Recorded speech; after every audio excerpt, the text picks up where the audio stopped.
Welcome back, ladies and gentlemen, to Loncor Gold's channel, advancing significant precious metal projects in the Congo beyond 5 million ounces of high-grade resource under control. We always have the pleasure of being joined by the Chief Executive Officer, John Barker. Welcome back, sir. Yeah, it's great to be here and talking about gold, and hopefully the next 6 months or so should see a change in the way that gold's viewed. Let's hope.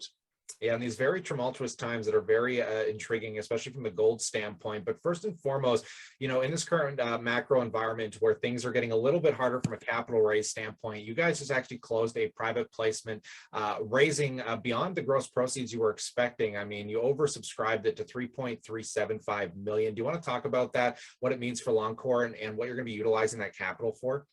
Yeah, look, we raised the cash because our reserves of cash were reducing through natural spend. And there was the potential that if a corporate suitor bid for us, we get caught with a little cash and maybe a period of 60 days that shareholders would have to decide on corporate action. If we had no cash in that 60 days, it could be tough. So we decided we'd raise some cash just in case something like that happened. I want to make it clear.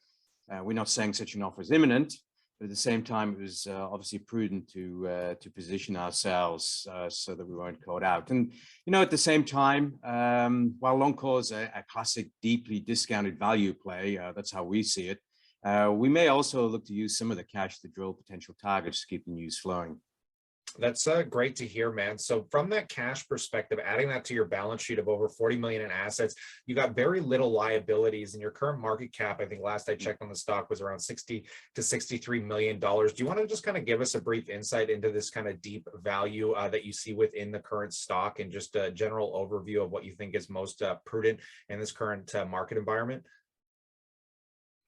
Look, there's two ways to look at us, and in the junior sector, the most obvious one is look at how many resources you've got. We got just over 5 million ounces of some of the highest quality resources that are emerging, and you do a straight division of your market cap to that. That gives a figure around $10 an ounce of resource that we have. As I repeat, some of the best quality resources that are out there.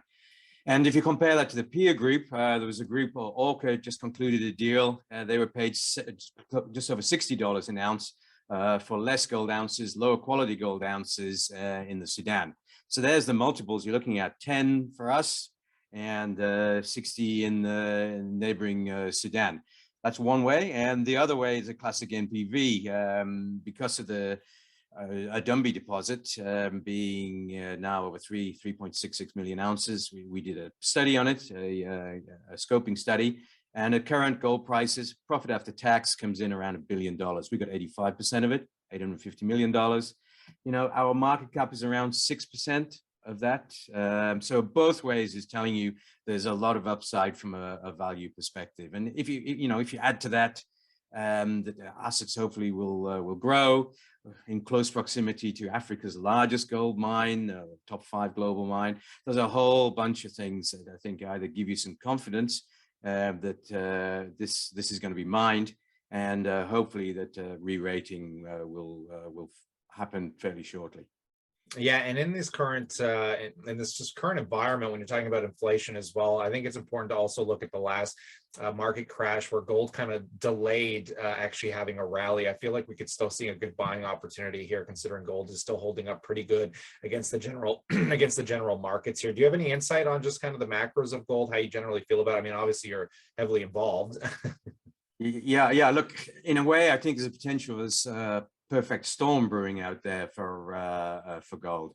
If you look at the other purported stores of wealth, obviously cryptocurrency comes to mind, but I think it's seen a shift in the potential risk profile there. I mean, investors may think twice before selling the house to buy crypto.